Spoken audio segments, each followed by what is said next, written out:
இன்று கடவுளின் வார்த்தை. யாத்ராகமம் 6ஆம் அதிகாரம் 28ஆம் வசனம். கர்த்தர் எகிப்து தேசத்திலே மோசேயோடே பேசின நாளில் 29ஆம் வசனம். கர்த்தர் மோசேயை நோக்கி, நானே கர்த்தர், நான் உன்னோடே சொல்லுகிறவைகளையெல்லாம் நீ எகிப்து ராஜாவாகிய பார்வோனுக்கு சொல் என்று சொன்னபோது 30ஆம் வசனம். மோசே கர்த்தருடைய சந்நிதானத்தில், நான் விருத்த சேதனமில்லாத உதடுகளுள்ளவன், பார்வோன் எனக்கு எப்படி செவி கொடுப்பான் என்றான். யாத்ராகமம் 7ஆம் அதிகாரம் 1 வசனம். கர்த்தர் மோசேயை நோக்கி, பார், உன்னை நான் பார்வோனுக்கு தேவனாக்கினேன், உன் சகோதரனாகிய ஆரோன் உன் தீர்க்கதரிசியாயிருப்பான். 2ஆம் வசனம். நான் உனக்கு கட்டளையிடும் யாவையும் நீ சொல்ல வேண்டும். பார்வோன் இஸ்ரவேல் புத்திரரை தன் தேசத்திலிருந்து அனுப்பிவிடும்படி உன் சகோதரனாகிய ஆரோன் அவனிடத்தில் பேச வேண்டும். 3ஆம் வசனம். நான் பார்வோனின் இருதயத்தை கடினப்படுத்தி எகிப்து தேசத்தில் என் அடையாளங்களையும் அற்புதங்களையும் மிகுதியாய் நடப்பிப்பேன். 4ஆம் வசனம். பார்வோன் உங்களுக்கு செவி கொடுக்க மாட்டான். ஆகையால் எகிப்துக்கு விரோதமாக நான் என் கையை நீட்டி மகா தண்டனையினால் என் சேனைகளும் என் ஜனங்களுமாகிய இஸ்ரவேல் புத்திரரை எகிப்து தேசத்திலிருந்து புறப்பட பண்ணுவேன். 5ஆம் வசனம். நான் எகிப்தின் மேல் என் கையை நீட்டி இஸ்ரவேல் புத்திரரை அவர்கள் நடுவிலிருந்து புறப்பட பண்ணும்போது நானே கர்த்தர் என்று எகிப்தியர் அறிவார்கள் என்றார். 6ஆம் வசனம். மோசேயும் ஆரோனும் கர்த்தர் தங்களுக்கு கட்டளையிட்டபடியே செய்தார்கள். 7ஆம் வசனம். அவர்கள் பார்வோனோடே பேசும்போது மோசேக்கு 80 வயதும் ஆரோனுக்கு 83 வயதுமாயிருந்தது. 8ஆம் வசனம். கர்த்தர் மோசேயையும் ஆரோனையும் நோக்கி. 9ஆம் வசனம்.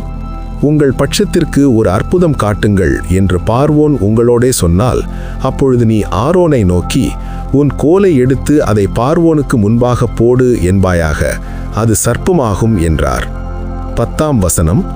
மோசேயும் ஆரோனும் பார்வோனிடத்தில் போய் கர்த்தர் தங்களுக்கு கட்டளையிட்டபடி செய்தார்கள். ஆரோன் பார்வோனுக்கு முன்பாகவும் அவன் ஊழியக்காரருக்கு முன்பாகவும் தன் கோலை போட்டான், அது சர்ப்பமாயிற்று. 11ஆம் வசனம். அப்பொழுது பார்வோன் சாஸ்திரிகளையும் சூனியக்காரரையும் அழைப்பித்தான். எகிப்தின் மந்திரவாதிகளும் தங்கள் மந்திர வித்தையினால் அப்படி செய்தார்கள். 12ஆம் வசனம். அவர்கள் ஒவ்வொருவனாக தன் கோலை போட்டபோது அவைகள் சர்ப்பங்களாயின. ஆரோனுடைய கோலோ அவர்களுடைய கோலை விழுங்கிற்று. 13ஆம் வசனம். கர்த்தர் சொல்லியிருந்தபடி பார்வோனின் இருதயம் கடினப்பட்டது, அவர்களுக்கு செவி கொடாமற் போனான். 14ஆம் வசனம். அப்பொழுது கர்த்தர் மோசேயை நோக்கி, பார்வோனின் இருதயம் கடினமாயிற்று, ஜனங்களை விடமாட்டேன் என்கிறான். 15ஆம் வசனம். காலமே நீ பார்வோனிடத்துக்கு போ, அவன் நதிக்கு புறப்பட்டு வருவான். நீ அவனுக்கு எதிராக நதியோரத்திலே நின்று சர்ப்பமாக மாறின கோலை உன் கையிலே பிடித்து கொண்டு. 16ஆம் வசனம். அவனை நோக்கி, வனாந்தரத்தில் எனக்கு ஆராதனை செய்ய என் ஜனங்களை அனுப்பிவிட வேண்டும் என்று சொல்லும்படி எபிரேயருடைய தேவனாகிய கர்த்தர் என்னை உம்மிடத்துக்கு அனுப்பியும் இதுவரைக்கும் நீர் கேளாமற் போனீர். 17ஆம் வசனம். இதோ என் கையில் இருக்கிற கோலினால் நதியில் இருக்கிற தண்ணீர் மேல் அடிப்பேன், அப்பொழுது அது இரத்தமாய் மாறி. 18ஆம் வசனம். நதியில் இருக்கிற மீன்கள் செத்து நதி நாறிப்போம், அப்பொழுது நதியில் இருக்கிற தண்ணீரை எகிப்தியர் குடிக்கக்கூடாமல் அரோசிப்பார்கள். இதனால் நானே கர்த்தர் என்பதை அறிந்து கொள்வாய் என்று கர்த்தர் சொல்லுகிறார் என்று சொல் என்றார். 19ஆம் வசனம். மேலும் கர்த்தர் மோசேயை நோக்கி, நீ ஆரோனிடத்தில் உன் கோலை எடுத்துக்கொண்டு எகிப்தின் நீர்நிலைகளாகிய அவர்கள் வாய்க்கால்கள் மேலும் தண்ணீர் நிற்கிற எல்லா இடங்கள் மேலும் அவைகள் இரத்தமாகும்படிக்கு உன் கையை நீட்டு, அப்பொழுது எகிப்து தேசம் எங்கும் மரப்பாத்திரங்களிலும் கற்பாத்திரங்களிலும் இரத்தம் உண்டாயிருக்கும் என்று சொல் என்றார். 20ஆம் வசனம். கர்த்தர் கட்டளையிட்டபடி மோசேயும் ஆரோனும் செய்தார்கள்.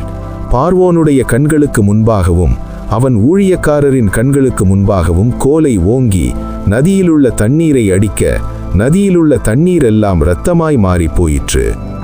21ஆம் வசனம். நதியின் மீன்கள் செத்து நதி நாறி போயிற்று. நதியின் தண்ணீரை குடிக்க எகிப்தியலுக்கு கூடாமற் போயிற்று. எகிப்து தேசம் எங்கும் இரத்தமாயிருந்தது. 22ஆம் வசனம். எகிப்தின் மந்திரவாதிகளும் தங்கள் மந்திர வித்தையினால் அப்படி செய்தார்கள். கர்த்தர் சொல்லியிருந்தபடி பார்வோனின் இருதயம் கடினப்பட்டது. அவர்களுக்கு செவிகொடாமற் போனான். 23ஆம் வசனம். பார்வோன் இதயம் சிந்தியாமல் தன் வீட்டிற்கு திரும்பி போனான். 24ஆம் வசனம். நதியின் தண்ணீர் குடிக்க உதவாதபடியால் குடிக்கத்தக்க தண்ணீருக்காக எகிப்தியர் எல்லாரும் நதியோரத்தில் ஊற்று தோண்டினார்கள். 25ஆம் வசனம். கர்த்தர் நதியை அடித்து 7 நாள் ஆயிற்று. ஆமேன்.